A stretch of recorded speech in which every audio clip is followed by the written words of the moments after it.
तो मैं ये कह रहा था कि हमारे बच्चे इन सालों में, पिछले कुछ सालों के अंदर 90% से ऊपर वाले बच्चों की संख्या कोई कम नहीं है रेगड़ समाज के अंदर,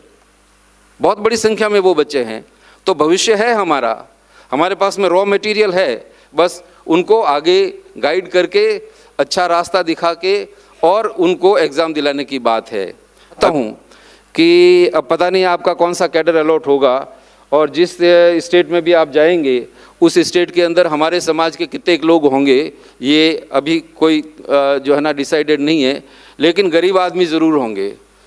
जो वंचित लोग ज़रूर होंगे। तो उनकी किस तरह से आप उनको डील करके और उनका अपलिफ्टमेंट करते हैं हर तरह से, ये अब आपका विज़न और आपका जो कमिटमेंट है उसके आधार पे तय होगा। और मैं समझता हूँ कि आप निश्चित रूप से जिस रास्ते से निकले हैं, जो आपका बैकग्राउंड है और जो तकलीफ़ आपने झेली है, जैसे बाबा साहब ने झेली है, तो उन कम से कम उन चीज़ों को जो है ना, उन बच्चों को आप कमी महसूस नहीं होने देंगे, ऐसा मेरा विश्वास है। आप सभी लोगों का बहुत बहुत धन्यवाद, आभार, जय हिंद।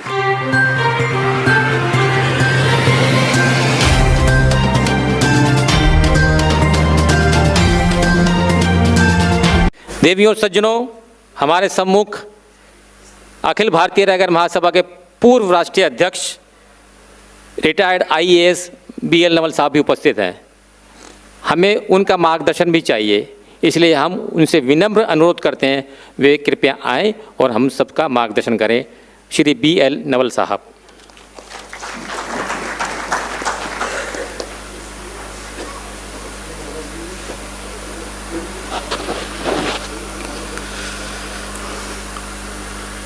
सबसे पहले बाबा साहब को नमन। आज का ये आयोजन स्वामी आत्माराम लक्ष्य संस्थान के बैनर तले और इनके अध्यक्ष आदरणीय श्री योगेंद्र जी चांदोलिया के एक्टिव रोल से संपन्न होने जा रहा है। मैंने आपसे ये निवेदन किया कि एक बहुत बड़ी ऐतिहासिक स्थिति और ये पल हमारे समाज के सामने आया है कि हमारे समाज के 5 होनहार युवक IAS में चयनित हुए हैं, और मेरी इच्छा है और मैं चाहूँगा कि इनका अभिनंदन ऐसे प्लेटफॉर्म पे हो जिससे समाज में बहुत बड़ा मैसेज जाए। बिना कोई बहुत ज़्यादा डिटेल बात किए आपने सिर्फ इतना ही कहा है कि इस आयोजन को करने के लिए मैं तैयार हूँ, और उसी का नतीजा है कि हम आज इस कार्यक्रम को यहाँ आयोजित कर रहे हैं। इसलिए सबसे पहला बहुत बड़ा धन्यवाद, बहुत बड़ा आभार मैं आदरणीय श्री योगेंद्र जी चांदोलिया साहब को, इनकी संस्थान को और इनके सभी पदाधिकारियों को देना चाहता हूँ। मंच पर उपस्थित हमारे अनुभवी सेवानिवृत्त आदरणीय श्री मुक्तेश जी गाड़ेगांवलिया साहब, जिनसे आप बहुत अच्छे से परिचित हैं, डॉक्टर पदम सिंह जी कांसोटिया साहब, जो समाज के एक ऐसे बड़े पिलर हैं जिनसे हर एक आदमी प्रेरणा लेता है, और इस मंच पर शिक्षाविद के रूप में हमारे बीच में एक ऐसी हस्ती है जो शिक्षाविद भी है और एक बहुत बड़े एंटरप्रेन्योर भी है। और हिंदुस्तान में विशेष रूप से जो हिंदी स्पीकिंग स्टेट्स हैं उनमें अगर IIT और मेडिकल की कोचिंग के लिए किसी संस्थान का नाम बहुत ही आदर और सम्मान के साथ लिया जाता है, वो संस्थान रेजोनेंस, उनके मालिक और MD आदरणीय डॉक्टर RK वर्मा साहब भी हमारे बीच में उपस्थित हैं। आप सभी का बहुत बहुत अभिनंदन है।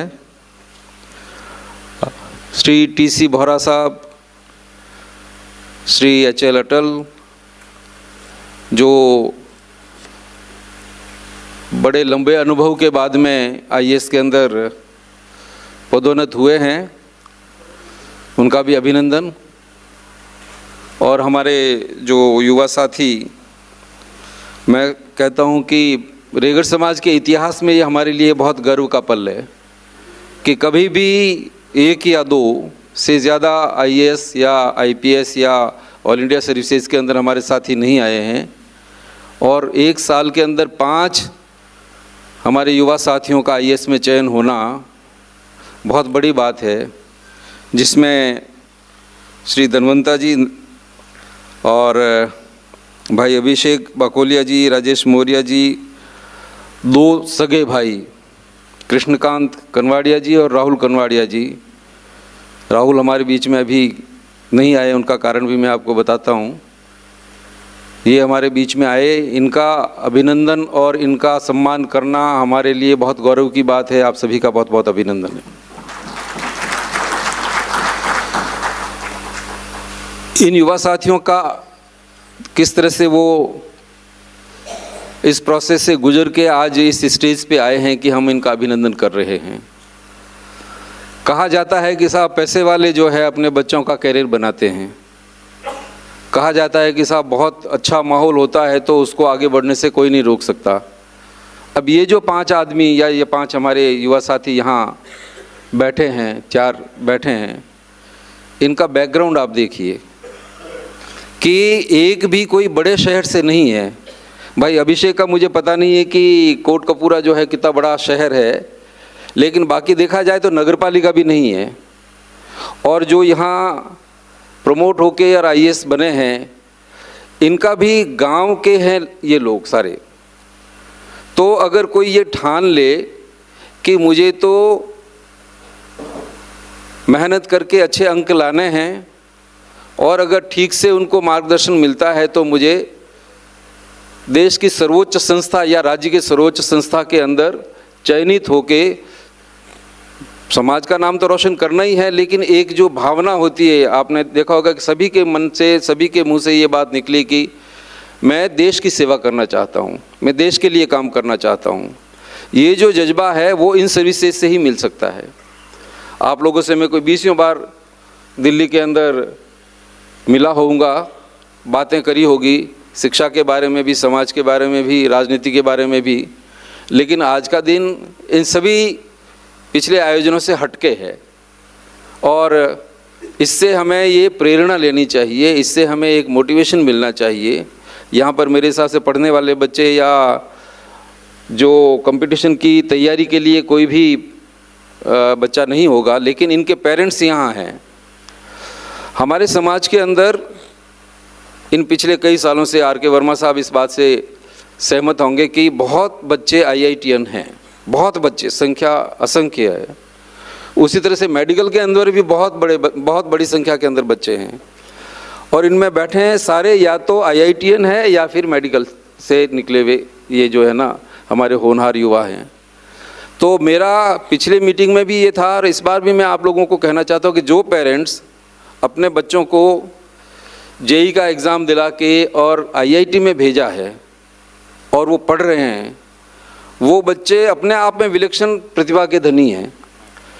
25 लाख बच्चों में से 15 लाख बच्चों में से अगर उसका सिलेक्शन होता है, हज़ारों में आता है, तो वो बच्चा पूरे राष्ट्र में इतना होशियार है, तब इतनी जो है ना ऊंची रैंक लेके आया है। उसी तरह से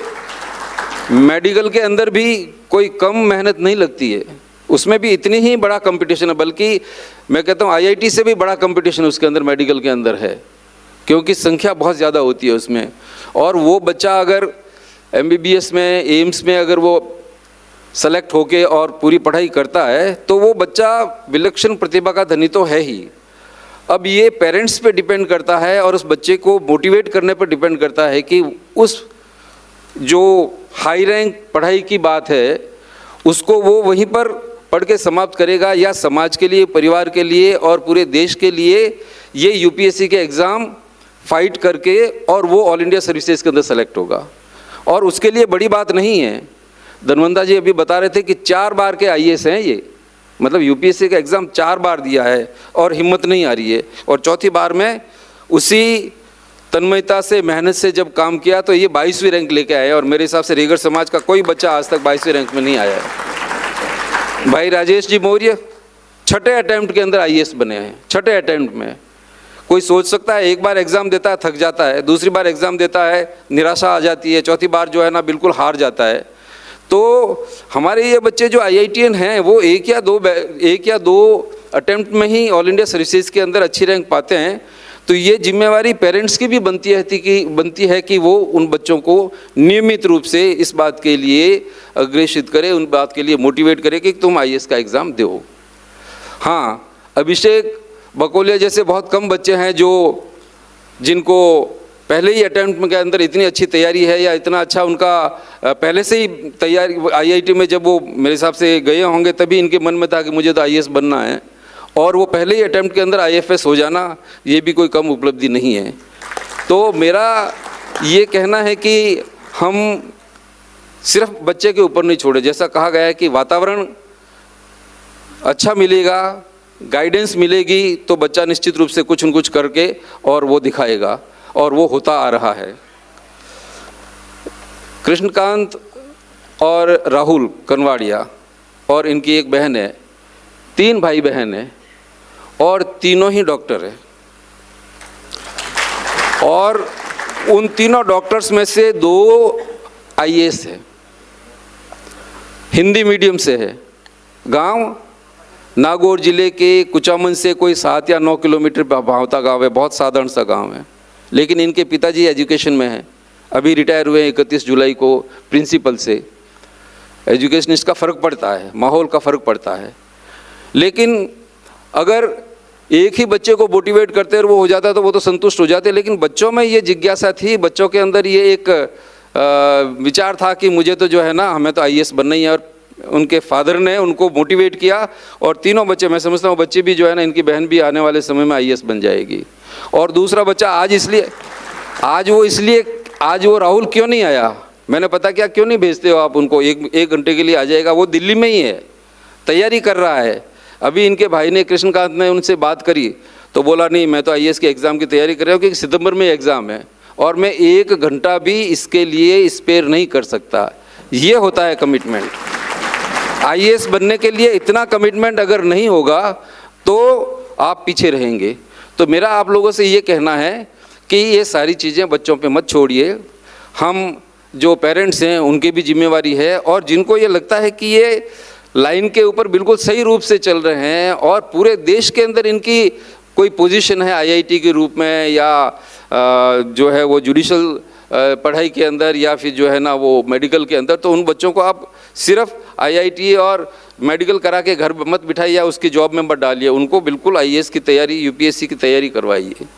तो ये हमारे लिए एक प्रेरणा की बात होगी। अब दूसरी बात ये मैं आपको कहना चाहता हूँ कि रेगड़ समाज का माहौल ख़राब नहीं है, बहुत अच्छा है। मैं लगभग राजस्थान के,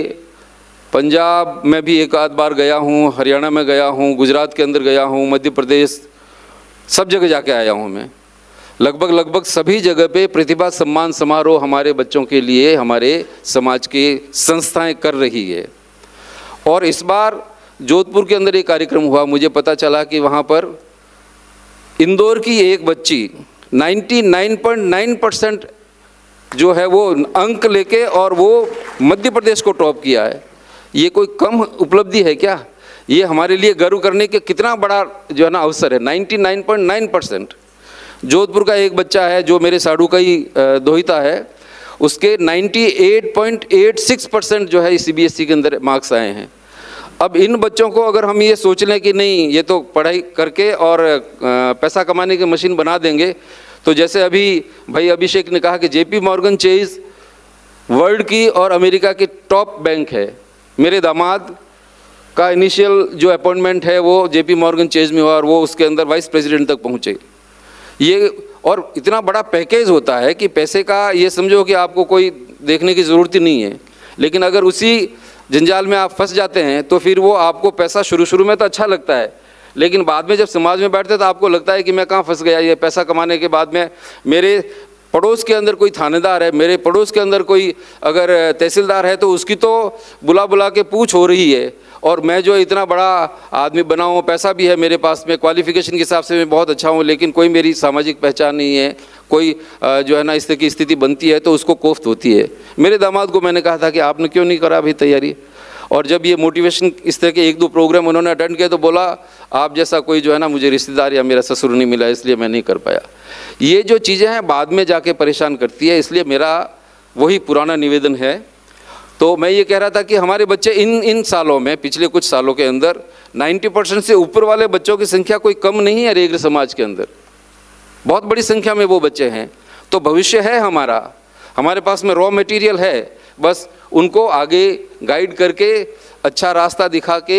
और उनको एग्ज़ाम दिलाने की बात है। अभी भाई राजेश ने ये बताया था कि जब वो यहाँ पढ़ने आए तो आर्थिक स्थिति के हिसाब से जो सुविधाएं या रहने की सुविधा नहीं मिल पाई, कोचिंग की सुविधा नहीं मिल पाई। मैं बहुत प्रसन्न हूँ इस बात के लिए, और मैं आप लोगों में से बहुत सारे जानते होंगे कि मैंने कई बार इस रेगड़ समाज के मंच से ये कहा है, चांदोले साहब को भी कहा है, आप लोगों को भी कहा है कि यहाँ पर छात्रावास होना चाहिए, क्योंकि देश की राजधानी है। यहाँ देश के सर्वोच्च संस्थान, बहुत अच्छे संस्थान हैं कोचिंग के, उनमें जब कोई गरीब बच्चा, एलिजिबल बच्चा आता है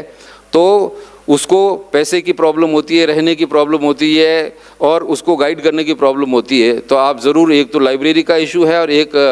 छात्रावास का इशू है। मुझे खुशी है कि उस बात के बाद में एक जो है ना वो शिव मंदिर के अंदर आपने ऑलरेडी वो चालू नहीं, ये जो लाइब्रेरी है वो ऑलरेडी वहाँ आप शिव मंदिर के अंदर चालू कर चुके हैं और उसको मेरे साथ 2 या 3 या 4 साल हो गए हैं। उसी तरह से एक जो है वो अपने रामदेव, आप परशुराम जी बैठे हैं रक्सनिया, उनके यहाँ पर भी जो मंदिर है शिव मंदिर, वो भी वहाँ पर भी एक लाइब्रेरी ऑलरेडी चालू हो गई है। अब छात्रावास की ज़रूरत है। तो अभी या तो चांदोले साहब अपने मुंह से ही कहेंगे तो ज़्यादा अच्छा रहेगा कि इस दिशा में कहाँ प्रगति हुई है, कहाँ तक हम पहुँचेंगे। तो शिक्षा,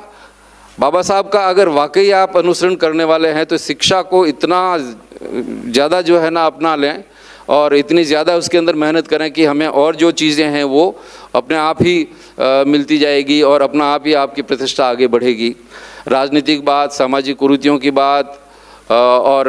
आप जो युवा साथी हैं जो अभी एंट्री कर रहे हैं सर्विसेज के अंदर, उनको सर्विस के अंदर जाने के बाद में क्या क्या सावधानियां बरतनी है, वो जैसे गाड़ेगावले साहब ने, मुक्तेश जी ने कहा है, उन चीज़ों को अभी से ध्यान रखने की ज़रूरत है। जैसे बच्चे को हम IAS के लिए, IPS के लिए मोटिवेट करते हैं, उसी तरह से सर्विस में आने के बाद भी ये सरल नहीं है इतना काम कि उनको नौकरी जो है ना वो कोई सरलता से हो जाएगी। आप इतने बड़े पद पे आए हैं तो आपकी अपनी पहचान होनी चाहिए और आपकी अपनी एक जो है वो जो एफिशिएंसी होती है, पहचान होती है, वो होनी चाहिए। इसके लिए भी कुछ टिप्स आपको दी है, तो आप इस दिशा में आगे बढ़ेंगे। और मैं पुनः जो है वो योगेंद्र जी चांदोले साहब को और उनकी पूरी टीम को बहुत बहुत धन्यवाद देता हूँ, उनका आभार व्यक्त करता हूँ कि मेरे एक छोटे से निवेदन पर इतना बड़ा आयोजन, इतना जो गरिमामय उपस्थिति में और बहुत अच्छा आयोजन किया। आपने तो ये भी कोशिश करी थी कि आज का ये जो कार्यक्रम यहाँ हम बैठे हैं, ये कार्यक्रम विज्ञान भवन के अंदर आयोजित होता, लेकिन 15 अगस्त के चलते वहाँ पर जो है वो हमें हॉल अलॉट हो नहीं पाया, वो मिल नहीं पाया, इस वजह से यहाँ करना पड़ा, तो वो एक और भव्यता लाता। फिर भी ये कार्यक्रम हुआ, आप सब पधारे, उसके लिए आपका बहुत बहुत आभार। और हमारे साथी जो मंच पे बैठे हैं, आप आए, आपका बहुत बहुत आभार। आपके उज्जवल भविष्य की मैं कामना करता हूँ और मैं चाहता हूँ कि अब पता नहीं आपका कौन सा कैडर अलॉट होगा और जिस स्टेट में भी आप जाएंगे उस स्टेट के अंदर हमारे समाज के कितने लोग होंगे ये अभी कोई जो है ना डिसाइडेड नहीं है, लेकिन गरीब आदमी ज़रूर होंगे, जो वंचित लोग ज़रूर होंगे। तो उनकी किस तरह से आप उनको डील करके और उनका अपलिफ्टमेंट करते हैं हर तरह से, ये अब आपका विज़न और आपका जो कमिटमेंट है उसके आधार पे तय होगा। और मैं समझता हूँ कि आप निश्चित रूप से जिस रास्ते से निकले हैं, जो आपका बैकग्राउंड है और जो तकलीफ़ आपने झेली है, जैसे बाबा साहब ने झेली है, तो उन कम से कम उन चीज़ों को जो है ना, उन बच्चों को आप कमी महसूस नहीं होने देंगे, ऐसा मेरा विश्वास है। आप सभी लोगों का बहुत बहुत धन्यवाद, आभार, जय हिंद।